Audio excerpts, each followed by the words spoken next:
H-U-L-L-C-I-T-Y.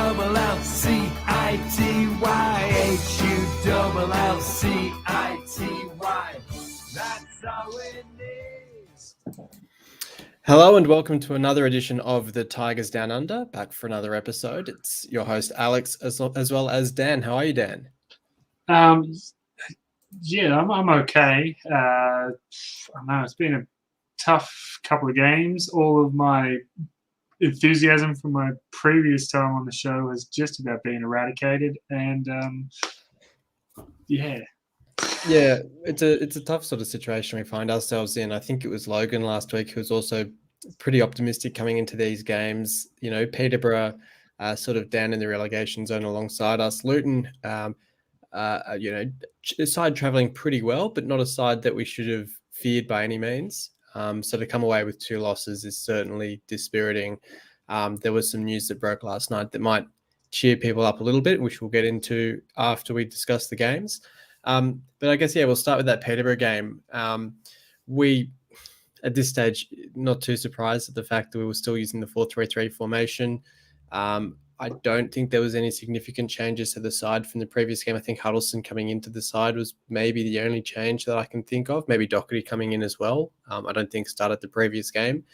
Huddleston looked a class above. As we know, he just looks a class above when he plays. And it was a real shame that he only lasted the 20 minutes. I guess from that perspective, is there concern from you about his ability to sort of hold up over the course of the season? Yeah, look, I think I might have mentioned it to you maybe privately in the chat or something around after the game that it's potentially really now telling that year off that he had. That regardless of how much he was training or maintaining his fitness, that match level fitness and that championship level pace and everything is obviously missing, and particularly then you go with his age as well. He's certainly not a young player, so probably already getting to the point in his career where he's probably more likely to sustain these sorts of soft tissue injuries. It sort of all adds up for a pretty bleak picture. Look, I mean, fingers crossed it's all just a couple of unfortunate coincidences, and that after this strong rehab and the second half of the season, he can play an important role. But perhaps, it just means that we have to just manage him a little better or a little smarter, which perhaps even means, he's the one that comes on in a situation where you really need to manage the game. So maybe that's the last 20 minutes where they're looking to replace a midfielder. Maybe that's actually his go to come on late, be able to control. He seems to, we know his capabilities and his quality, on and off the ball. So if you need to be able to push and be playing nice long balls to get your wingers in behind, well, he's going to be the best option we have to play a pass like that. It's just crazy how I'm always in awe of him in a tight space or whatever. He's always, he almost exclusively plays one-touch football. And 90% of the time hits his target. A couple of moments where they're looking to get out of trouble, and he just tapped it off and behind him. And I think Elder might have overrun it a little bit or something. Had to go back and retrieve, but he was able to move the ball on straight away. Where essentially our other midfielders would have brought it down, had a look, and then played it, whereas he already knew where it needed to go. Which is sort of, and that's to that quality, that class above. But I think he's a big loss because he was outstanding for that first period, and it is a big blow. It was a big blow in the game. I think that sort of turned out to be a decisive factor. I think his game management and his smarts would have really been an asset throughout. Even if he was on for just the rest of the first half or for an hour, I think it would have made a huge difference. Certainly. I mean, did he play the 90 minutes against Swansea and, or was it Bournemouth or someone around that time? He played the back-to-back games and we kept clean sheets. And it seemed as if his fitness base and his, I guess his body was sort of up to scratch for the season. So it could be, as you say, just an unfortunate one. I mean, he did his other hamstring injury in training. Maybe we just sort of give him extra time to lay off. Maybe we just say, look, put him in cotton wool until the new year, give him, essentially a second preseason, get him up to speed, take him really cautiously. Because I guess the concern would be if he's going to keep doing these hamstring injuries, whether he does just suffer a serious one that puts him out for the rest of the season. You don't want to sort of risk that happening. Yeah, or perhaps, you even have to run his return through the under-23s this time. In a lower risk environment where he's still playing, getting some minutes under his belt to avoid essentially, having that moment in a big game, in a game that we pretty much they're all must wins now at the minute. So to lose a big player in those games is pretty tough to take. Yeah, I guess the other player to call out from that starting 11 who had a pretty eventful afternoon or evening was Josh Magennis. Scored the equaliser just before half-time when we thought, hopes were sort of sinking. Peterborough had taken the lead. Almost immediate reply. Elder with a great cross in, rewarded by Magennis. It felt like a goal from last season, and it's really frustrating that we haven't been able to capitalise on these more often with those crosses coming in from either. I guess Elder and Emmanuel were probably the two best with it, but Coyle as well has been able to put a few good crosses into the box. Getting Magennis on the end of one of those was really rewarding. So we went in at halftime 1-1. But we got the good and the bad of Josh Magennis in this game with stepping up to take that penalty. You think he has a pretty reasonable penalty scoring record with us, I would say. I can't think of any other misses in particular. I know Wilkes has taken a few penalties, but maybe it just says a bit that we haven't had that many penalties over the last 18, 24 months. But certainly he'd want his time back over with that effort. Oh, it's just atrocious, the penalty. Like, honestly, it was just, I just don't know, like, what he was thinking. Like, why? Like, he just skied it. Like, it was it's nowhere near the goal. Like, what? Just I don't know. But I guess maybe he was thinking back to that free kick he took that he absolutely that he nailed. That he just smashed the leather off the ball. But I don't know. Yeah, it was like obviously the goal he scored to equalise was great, and then put us in a really strong position. And even at that point, I was going, what? Actually, we can take something from this game. I thought we were playing pretty well. We were sort of undone with to concede. Then we equalised really quickly. So I thought, we've regained parity and probably, taken momentum back again. And I guess that becomes another one of those moments, like if that goes in, perhaps, or one, we're at the very worst, we probably draw 2-2. But I think, if we go ahead, it almost perhaps then turns into one of those games where we get another one and we go 3-1. Was sort of the feeling I was getting that whoever was going to score, if there was time, would go and would take the momentum and sort of run away. But it wasn't to be. And just, it was just another one of those games that just, like all of the other losses, essentially, that that was there for us to take, and we've let it slip through our fingers again. And against a relegation rival, so to speak, is pretty particularly frustrating. Yeah, and I guess the biggest frustration is, as you say, it's the performances haven't been particularly poor. The Luton Town performance in some ways felt worse, but in some ways better. For different reasons, but I haven't watched too many of our games. Maybe the Derby game was probably the worst performance I'm trying to think of, but there haven't been too many games that I've gotten to the end of and thought, geez, we were really awful in this game. And in some ways that's worse because it means we're not really changing what we're doing. We're sort of hoping that, if we just stick with it, it'll kind of, the tide will turn, which must be McCann's logic, I suppose. If we had like a really shocking, like 5-0 belting and we just looked awful, then maybe that would shock us into a bit more of a change. But these sort of 1-0 losses or 2-1 losses, sort of showing that we're not actually out of games as much as we might think. It's just, it's a bit of bad luck here or there, which in some ways makes it a bit more frustrating. As you're sort of alluding to there, Peterborough almost got a third right at the end of the game as well, where I think it was Dembele again, having scored the goal to go ahead. who could have scored another goal on the counter, and I think it was just the fact that Ingram was up the pitch trying to get the equaliser that it meant that he ended up being offside, which is quite funny. Yeah, it was good. Yeah, forgot about that. That was that game. Yes, Ingram Yeah. came up for the corner or whatever, the free kick, and my wife wanted to counted. pass the screen and was looking at Ingram up for the corner and just thought, what's he doing up there? I was trying to explain the concept that, well, when it's that late in the game, you might want to risk it to try and get the equaliser. Yeah, so I think the most damaging part about this game is just the fact that it was a game we couldn't afford to lose against a side near us in the relegation zone. It's early in the season, granted. There's a lot of water to go under the bridge, but losing to Derby, losing to Peterborough, that's the worrying ones, I think.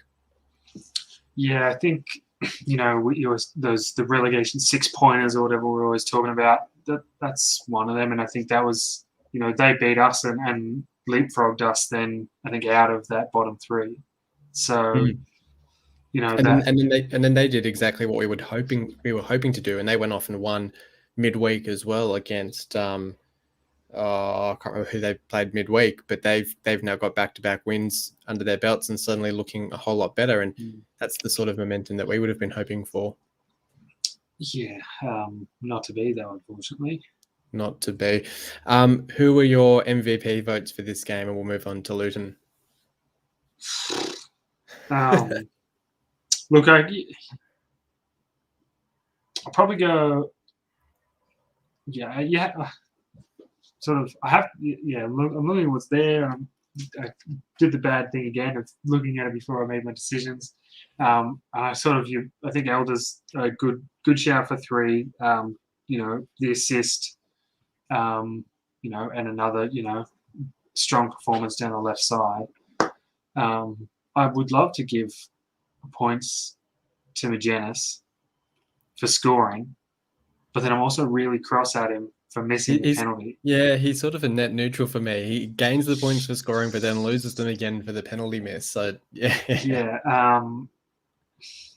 And so I don't even know. I see what you've got here, and I can sort of agree, but I'm also actually not. The last couple of games, some really stupid yellow cards that I'm not particularly happy with because he's now 1 away from a suspension. Yeah, I did say that.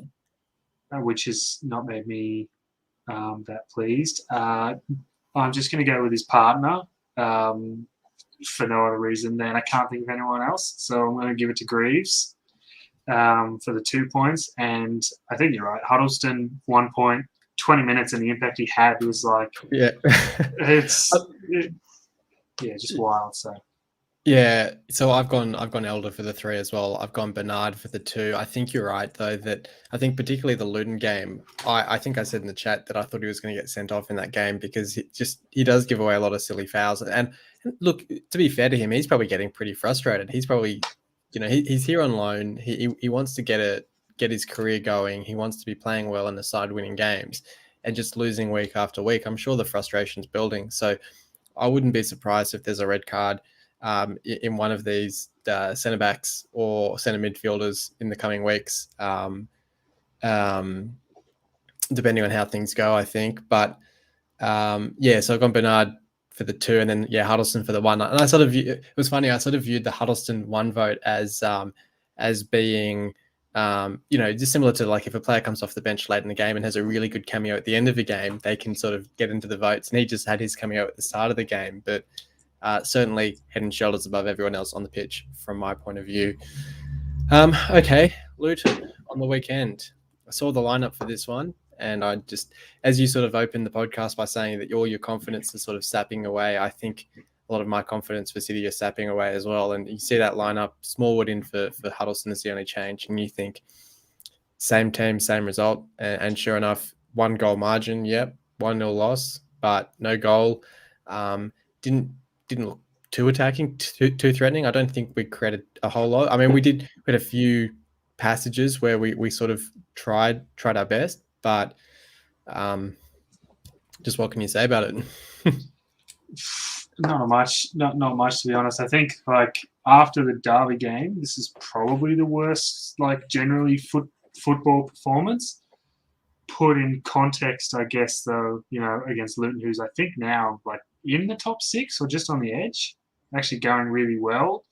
So when you put in perspective, perhaps we just weren't allowed to play the football we wanted to play. But I guess I don't know. It was pretty average for long periods. I think we created too much. I just wish we had another player like Huddleston who could come in and do that same. I just don't like Smallwood. Isn't like he's good, but he's just different. I don't know. There's too many high energy sort of dudes in that middle at times. I just want someone like a calming influence that like Huddleston is. That's what is perhaps most frustrating about his continued absence now is that.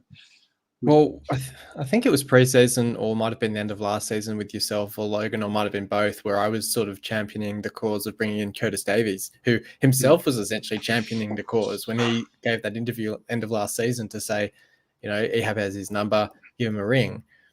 And you look at the performances that he's putting in for Derby this season. He's scored 2 or 3 goals. They've kept a bunch of clean sheets. They're grinding out results. They've got a tiny squad, and you look at the performances they're putting in, and it's not half down to the leadership they have at the back. Granted, they have a few other players there as well, like Jagielka, who's probably helping, but you can't help but look at Davies and you think he would have been cheap. He probably would have been pretty happy to come across, not knowing what it was looking like for Derby. You bring him and Huddleston into the side, and maybe you don't bring both in. Maybe that's sort of the risk that they sort of weighed up and they went Huddleston. But you look at, hindsight obviously helps, but you look at Davies and he's been pretty fit. He's been playing every game for Derby, I think. But even just any experienced centre back, there are plenty of centre backs out there that we could have been able to bring in on a reasonably cheap contract, and instead we've sort of spammed centre midfielders. We've just gone out and got a whole bunch of centre midfielders who aren't even making the squad. Matt Smith's not even making the squad, I think, at the moment. And you just think, what was the strategy? Yeah, look, I think it's just another one of those things we've talked about countless times that the decision making and the recruitment seems very short-sighted. It's almost like they did sit in the boardroom and just go, "What do we want?" And like flipped a coin, like heads as a midfielder, tails as a centre back. Like midfielder, it is. Oh, we've already got 7 now. We'll get another one anyway. I don't know. Yeah. Like it's just, it doesn't make sense to have so much. As you sort of saying, Doherty, Smith, Honeyman, Smallwood, Monker, Cannon, who it's just. Like you talk about depth and stuff, but we're overloaded there and then underloaded in other areas, and it's just not right. But anyway, that's particularly frustrating. But I think probably our best chance came second half when Eves was able to. I think the keeper had come out for the ball. Eves sort of took a touch. KLP was sort of central. If he'd been able to play the ball to KLP for him to tap home, probably would have gone to 1-1. That was probably our best chance of the game. You can say unlucky, you can say like he had to bring the ball under control to pass it out to KLP, but again, it's sort of just these fine margins not falling our way to give us any sort of result. But yeah, there's not a whole lot to say about the Luton game, I suspect, because it's just the same story game after game. Nice kit, nice away kit to see that one run out, but that was about it. It's probably is the highlight. To be fair, I think actually like Eves has been actually fairly impressive this season so far. I think his contributions have been good, and every time he's come on the pitch, he's actually had a positive impact, which is obviously like a very different story to the last time in the championship where it just seemed like he was all at sea all the time. So that's, if you can take a positive from the game, maybe that's a positive. If he is continued or like ability to now have an impact, obviously not was so close to the extent that we needed. Almost set up the goal as you're just referencing, but but still, in terms of overall, it's, same old, same again, unfortunately. Yeah. Well, my MVP votes for this game, I've gone for KLP for the 3 votes. I think he was probably our most effective forward, other than Eves, as you said there. I thought he put in a really good shift again, and as sort of just touched on there, could have come away from the game with a goal with a bit of luck. So I've gone for him for the 3 votes. Elder again getting in the votes for 2. I think he's just one that I sort of focus on most weeks, I suspect, because there's the Aussie connection, which helps, but he puts in strong performances. I'm becoming more and more doubtful about Coyle at this level. I'm just not seeing as much from him as I was hoping to see after last season. I'm really hoping that we do get to see Emmanuel back in the side sooner rather than later, because it does feel like we're a lot weaker down that side at the moment. So Elder's certainly stepping up quite well for that side. And sort of similar to the logic with the Huddleston vote from the last game, I'm giving 1 vote to Williams in this game. I thought he looked quite tidy as well when he came on late in the game, and really sort of looked a lot more lively, or looked a lot more composed, I guess, than he did in that Derby performance, which I think was probably the last main performance that we've seen from him. Yeah, look, I think my votes again are not going to be much different. Probably maybe just switch out Elder for Eves, and only just for the reasons that I've previously highlighted. But I think on Williams, you're right. It was nice. I guess when he played before, he was still, or he's just on his recovery from having contracted COVID, I believe. Yeah. So now that's all well and gone. And we did sort of say in those couple of performances before that he didn't seem like he had that energy, seemed a bit lethargic, a bit, lost on his touch and all those sorts of things. But he, in his 10 or 15 minutes looked quite dynamic and trying to make some things happen. A couple of nice, decent runs and good involvements. So positive signs for the future, because I think, as we've alluded to a couple of times, not that we probably won't make any changes, but I think change is what's needed, because I think you look at over the course of the season, and then we changed to the 3-5-2 for the one game. I don't even care about the reasons why, whether it was just to do with personnel being in or out or available or whatever, but we changed and we had a result. Yeah. And then it's one of the, we were going, well, surely you don't change a winning formula. They do, and we go back to a losing formula, and surely there's got to come a time soon where you just go, you can't keep flogging a dead horse. Like, this is not working at this level. Right? I did have the thought today that because Jones, I think, is still out injured, I do wonder if, it's frustrating because I feel like if Grant McCann came out and said, I would want to try the 3-5-2 formation again, but I don't have the confidence or don't have the trust that, we have the depth at centre back to make that formation work. Because if we're playing McLaughlin, Bernard and Greaves at the back, if one of them gets injured, then we've basically got no centre backs left. So if he came out and said sort of, it's just sort of injury permitting, it's personnel who are available, that's why we're sticking with the 4-3-3. I think a lot of people would, at least to some extent, say, okay, well, I don't necessarily agree, but I can at least understand where you're coming from. Yeah. So we'll be curious when Jones is fit, by the time Jones is fit, McCann might be gone. That's something we'll talk about in a second, but it would be curious to see if when Jones is fit, if there is any sort of sense of moving to a different formation that is a bit more successful.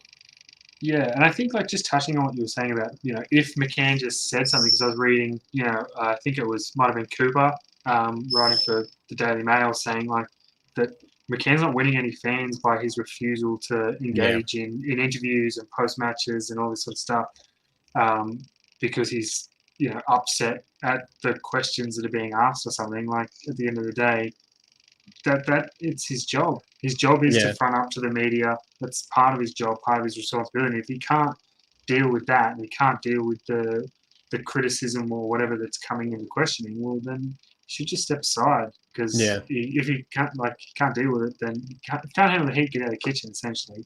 Yeah, I can't remember if it was Baz's article or someone else saying, if he has any aspirations or ambitions to be any sort of serious top quality, top level manager at a bigger club, so to speak, bigger club in the Premier League or anywhere like that, you're not going to have the ability to just shut out the media.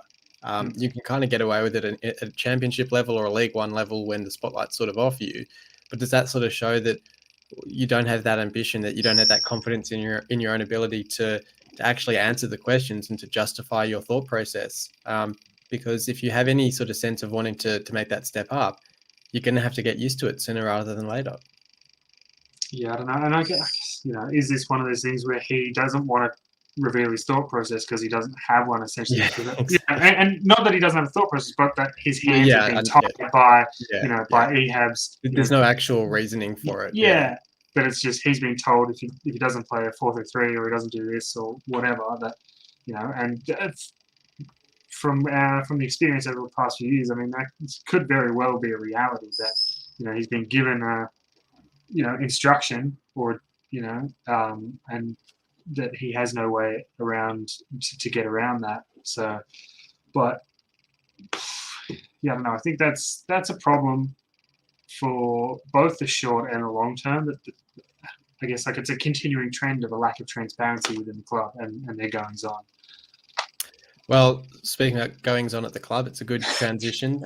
We can talk about the news that broke last night, our time, I guess yesterday morning, UK time, regarding the potential takeover. And, I'd sort of seen for a few weeks now sort of comments or information from various people who did seem to have a good sense of what was going on. But at the same time, you do have to take a lot of that with a grain of salt because you don't have anything official to confirm that that's actually the case.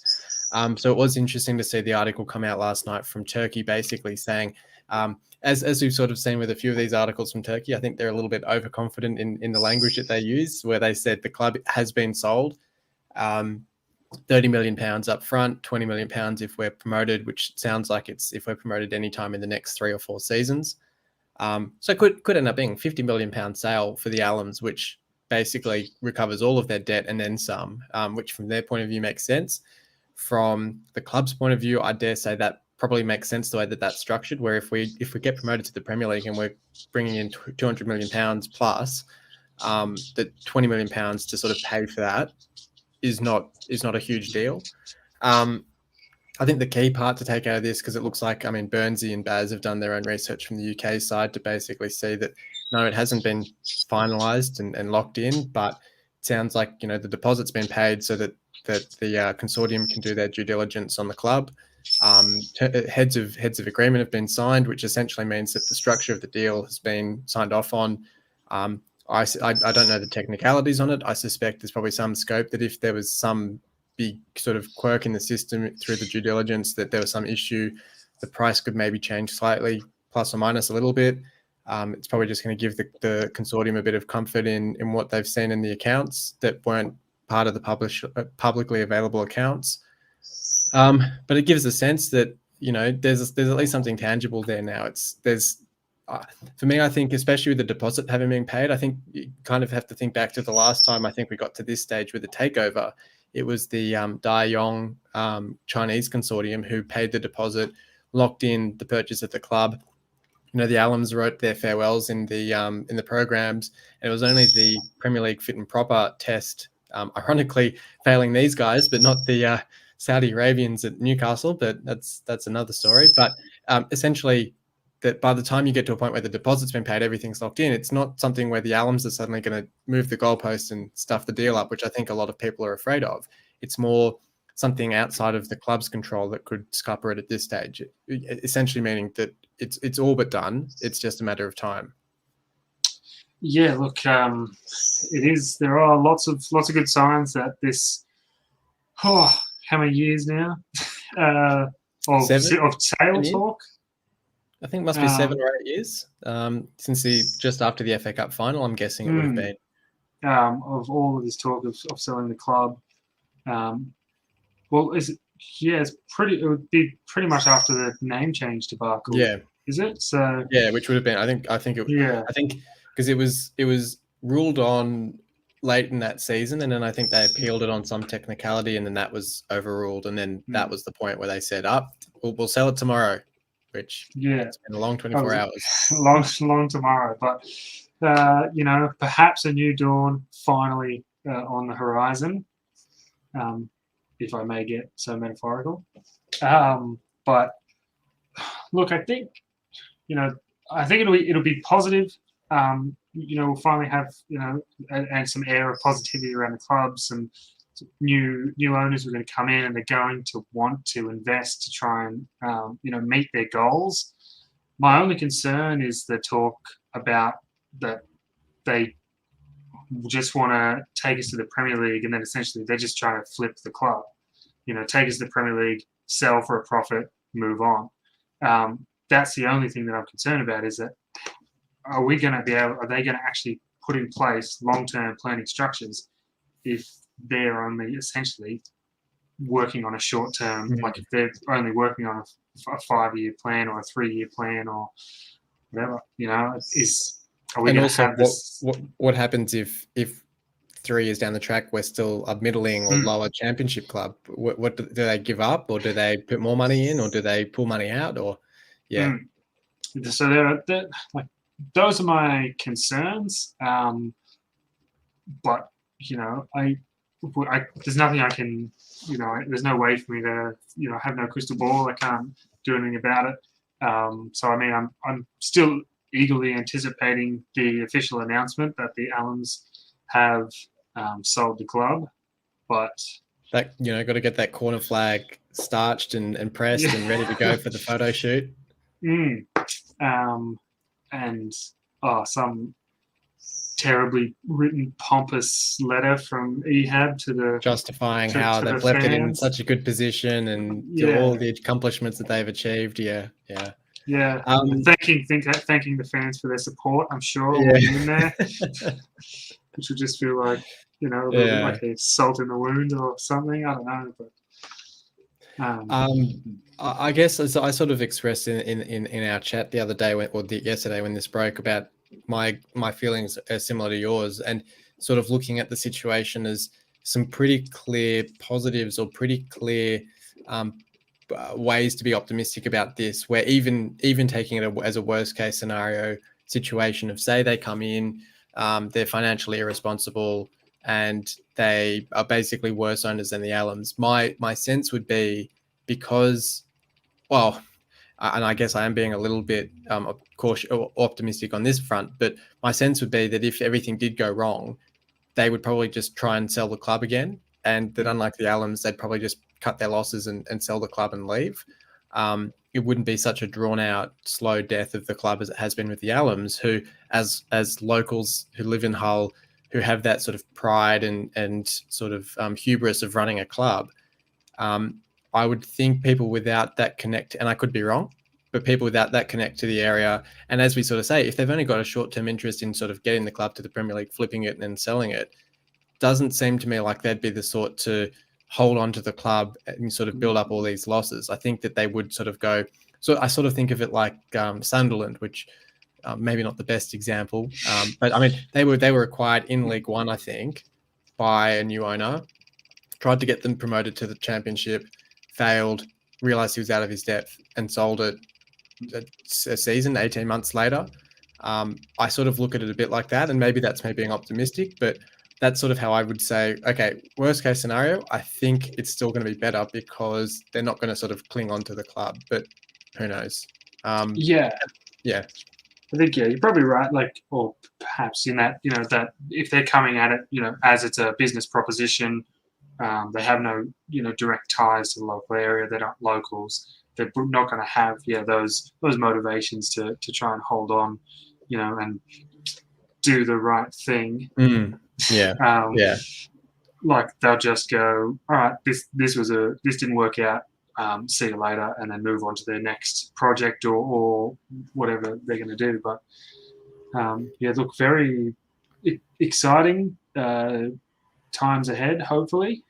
But we'll see. And then I guess the big question that we've sort of danced around previously in the discussion about Grant is, I would think almost certainly when they come in that McCann would be let go. Who do you see as a realistic target that we could look at to come in as manager in that situation? To be honest, it depends. Look, there's a couple of candidates that come to mind. One of them, I think, it depends on on these new owners and what sort of if they're purely on like a results and they just want to go straight to the Premier League, then they probably won't go with who's in my head. If they do actually want to try and start off their relationship with the fans in a really positive way, and then I would not be surprised if someone, perhaps, the return of Steve Bruce or something like that, if he's still available. If an approach was made to him, because I think he didn't leave us on he didn't leave the fans on bad terms. Left on bad terms with the Allens, but, just about everybody who has left the club has left the club on bad terms with the Allens. So, and I think, pretty much our most successful period was with him at the helm. Albeit obviously in the Premier League, more money, more things going on, but I could see that as potentially a really successful reunion, given what did he take us out of the championship? Twice. Yeah. So, he knows not only the club and the local, the lay of the land, so to speak. He knows the championship. He's good at working on a budget if he had a budget. I think he wouldn't be a silly option to consider if he's, ready to jump back in. He may want a break after the whole Newcastle thing, because that, I'm sure, was freaking horrendous for him. Otherwise, and now I've blanked on the other names that we've been floating around. Well, I think I saw the rather appropriately named Alex Neil, relation to myself, was one name that I'd seen floating around, as well as I think Chris Hughton's probably the other main candidate. Both of whom, I mean, probably Hughton I'd prefer over Neil. I think Neil's probably, it's always funny with managers, you sort of unconsciously compare them to a footballer in the sense that, he's past his best, he's, whatever. But all it takes is being in the right footballing environment and actually manager can excel again. But Hughton's probably got the more recent good record. I mean, he was managing in the Premier League with Brighton not too long ago. It's easy to forget that was where he was last essentially managing before this spell at Forest. And you never know, that Forest spell, there's a lot of factors that come into play that can lead to that not working out. And it's very easy to sort of only think of a manager by their last managerial stint. But I think Hughton's still very well credentialed. And if there is some sort of budget for him to work with under the new owners, I think he's one that could do quite well as well. But yeah, I think it'll be very interesting to see if/when the new owners come in, if they do try to bring in the supporters groups and others from the area to try and have that sort of, if it was me buying a club, I'd want to get some understanding of the context of the club, the history of the club, some of the ideas of the locals on what could be done to better engage with the fans, all those sorts of things. And you'd be surprised if they didn't bring up in those sorts of meetings the potential of a reunion with Steve Bruce. Would certainly be on the cards. The other one who's also a reunion of sorts, who I can't remember where I first saw this suggested, was Liam Rosenia, who's assistant manager at Derby at the moment, doing a tremendous job with them. Maybe doesn't have the experience to sort of be confidently brought in to get us out of a relegation scrap. But if you want a young up and coming manager with a connection to the club, he'd be a pretty good option as well. I think, look, I probably would lean away from Rosenia as head coach. I probably would absolutely be, interested in grabbing him as an assistant, primarily for that, probably at this stage, lack of connections in terms of recruitment and stuff. Because even if you look at, whether it's Steve Bruce or whatever, right? He's been at Newcastle for 3 years. Sure, there was things that didn't work at the fans and whatever, but I'm sure he still has relationships with players. we know he's got relationships with lots of other managers from the work, the recruitment he was able to do well with us. So I think being in a position where you've got relationships, players generally know what you're about, you have the bit of experience, I think is really probably what we're going to have to go for, in that if/when the takeover happens, if/when McCann gets, gets the letter of release. Essentially, he follows the albums closely out the doors. It is. They very might even funny. carry Hab's bags out for him. Yeah. It is very funny having had Newcastle's takeover go through in the last few weeks, because Newcastle and us seem to be quite parallel in the troubles with the owners, the relief when the owners have finally left, and then. I mean, ironically, because it was Bruce at Newcastle, but also just having unpopular managers potentially leaving the clubs. It's almost like we've seen the blueprint of how our takeover could be handled as well. So it will be interesting to see what happens. I suspect, my gut is that we're looking at probably the next international break, which is mid-November. Would probably make a lot of sense for the takeover to be try to finalize it in, I don't know, the days before that. Maybe relieve Grant at the start of the international break. And I would hope, as I think I was saying to you guys, I would hope that they've already got a short list and a few ideas of who they'd want to bring in. I think sort of just talking back about our potential concerns about the new ownership, I'd be really worried if they brought in a completely unknown Turkish manager with no experience in the championship. I think that would be a big red flag. I don't think I'd have much confidence in anyone without experience in the championship being able to keep us up. So that would be a big worry. I'd really hope they just look at, even if it's an Alex Neil, even if it's a Chris Hughton or whoever, just someone who has experience in this league is what's needed, I think, at this stage. Yeah, look, I think you sort of touched on the same sort of thing that I was alluding to. That the knowledge of the division, knowledge of the local area, the local players, all that sort of stuff. And I think you're right. Like if there was talk of them wanting to bring in, or Acun Ilicai or whatever, wanted to bring in Turkish manager, Turkish players, and have Hull City represent Turkey in their championship and eventually the Premier League. I'm hoping and get a sense that that's just like his personal spiel, and it doesn't necessarily represent the broader consortium as a whole. Because in terms of like that, if they're coming at this from a business perspective, then narrowing your focus and your options in such a way is probably bad business in terms of running a football club. Limiting your options just because you want to have a connection to home doesn't make any sense. They'll be looking for the best value for money, the best options available, hopefully for them to reach their goals as quick as possible, because that's what they're going to want us to get to the Premier League as soon as we can, so they can recoup, make money, all that sort of stuff. And you don't need a full I don't mind the idea of sort of similar to that first promotion season under Bruce of bringing in Ghetto and Fadi on loan from Egypt and having a bit of Egyptian representation, which I suspect was the Alums getting excited because Bruce has a good relationship with El Mohammadi already, so he had an Egyptian in the side, and the Alums probably went, oh great, let's try and bring in a few more Egyptian players to get a bit of a connection going. I don't mind a couple of players coming in to grow that sort of connection and to gain more interest from back in Turkey for the club, that sort of thing. And a top level manager from Turkey was sort of an option that got brought across. I'm not as opposed to that, but I think right in this instant with the relegation battle that we're in, and even going for promotion from the championship, I think it's just too risky to go with an unknown manager at this level and in this sort of situation. Yeah, absolutely. 100% agree. All right. Well, we kind of spent a bit more time on that than I thought we were, but I think there's a lot to mull over and speculate on. But we'll move on then to the triple flashback feature before we finish off with our preview of the Coventry game.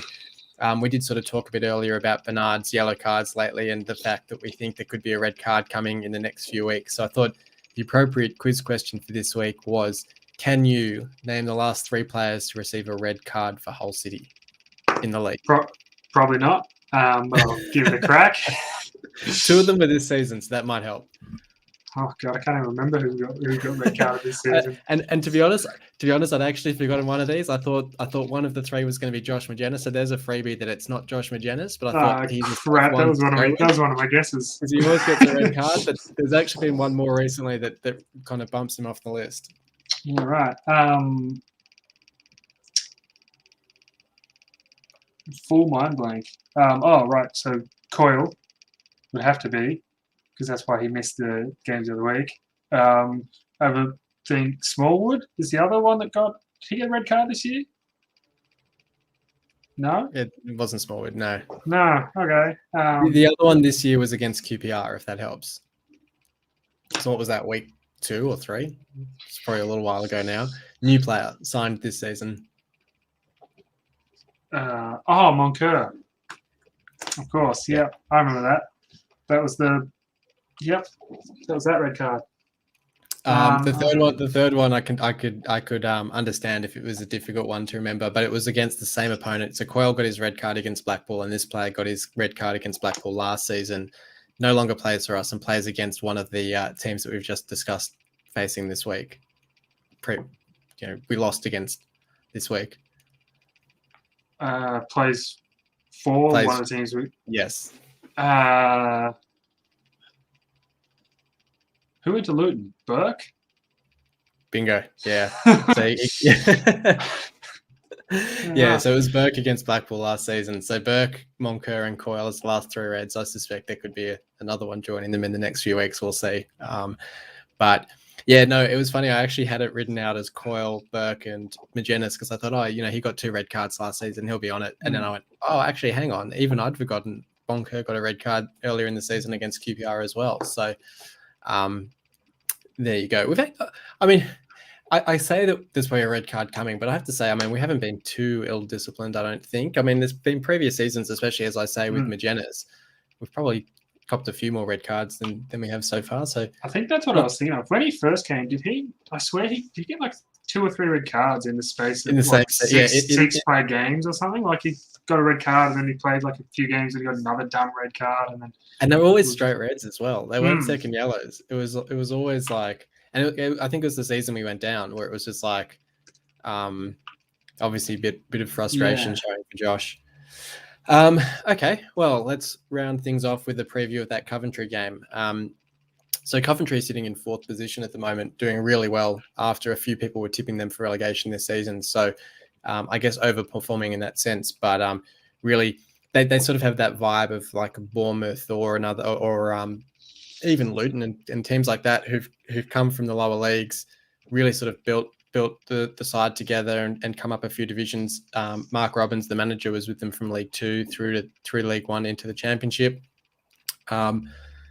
I think the last time we played them was in 2012, which I thought was quite a fun quirk, considering the fact that last time we played them, we had Martin Waghorn in our side on loan from Leicester, and he's now lining up for them. I thought he was older than he was. I think he's only like 29 or 30 now, considering he was with us 9 years ago when he was like 20 or 21.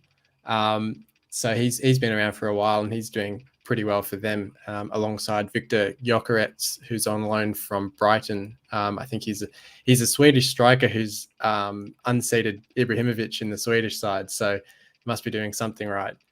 But look, I sort of put this game in the same category as Luton, and they're 4th, Luton the 5th, so it's a pretty similar league position, similar sort of travelling, just about the same.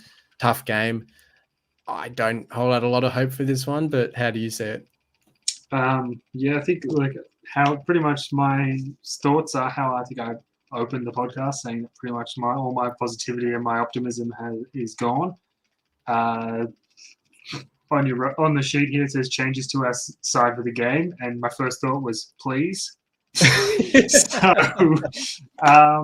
Honestly, I'm just so disappointed with how we're going at the moment.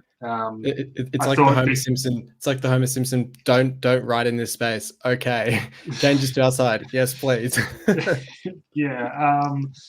I thought the 4 points just before the international break. I was really, really positive. Really thought we'd turn a corner, and it's that like 1 step forward, 2 steps back, and now I can't even see the corner that I thought we'd turned.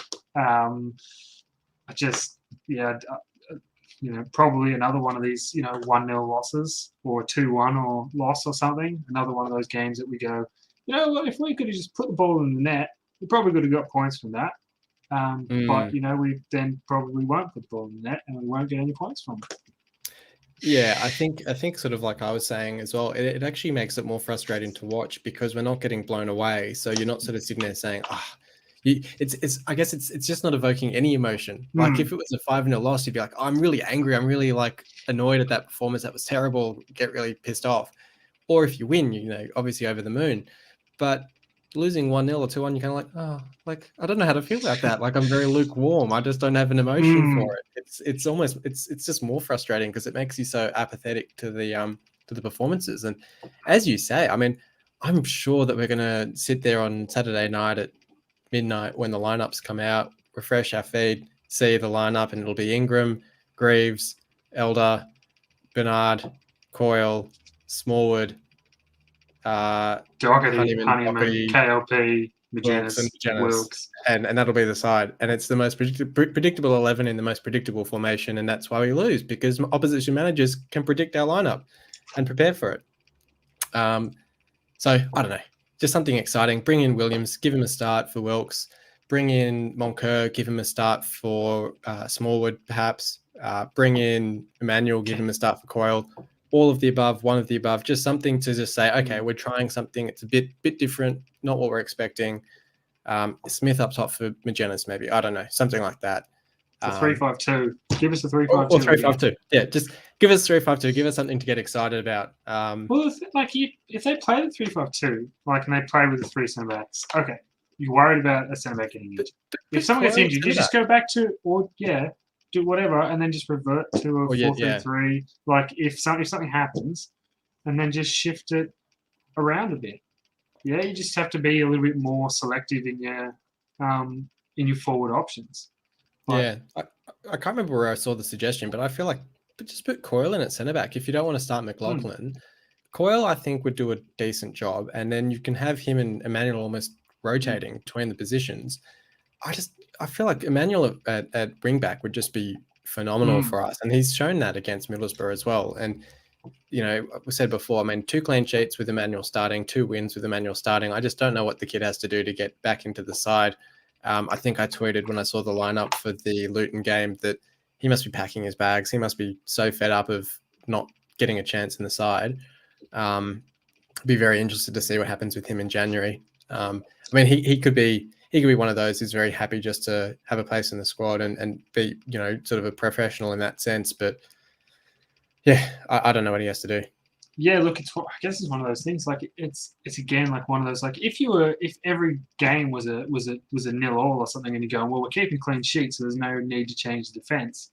You could again you could go, well, I understand that. I don't agree. We need to do something more attacking, and him coming in over Coyle would give us a more threat going forward. But like you can understand the thought process, but we're still, we're conceding goals on the reg. We're not, still don't have enough forward impetus apparently. So can we just do something? I mean, I was going to say something about it, but just something, anything, as you were alluding to before, like 1 change, 3 changes, 11 changes, don't care, just do something. Yeah.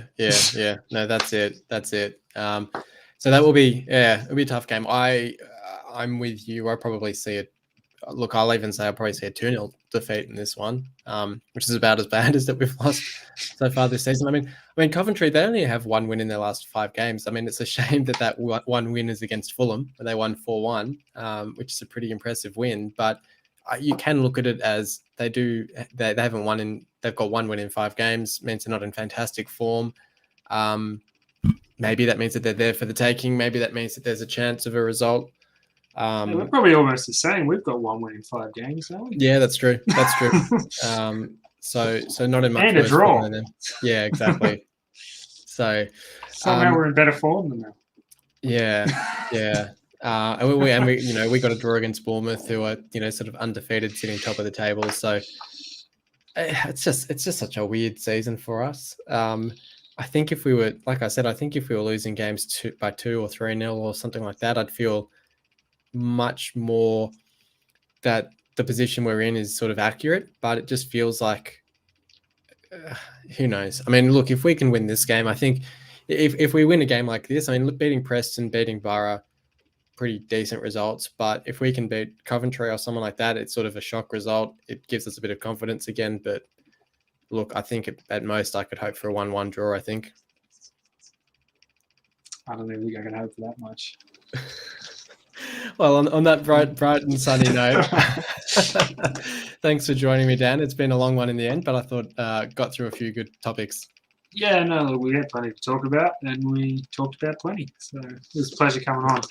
Too easy. Okay, well, thank you everyone for listening in as well. We'll be back this time next week to discuss the 2 games that we have next week before the international break. But until then, come on, City.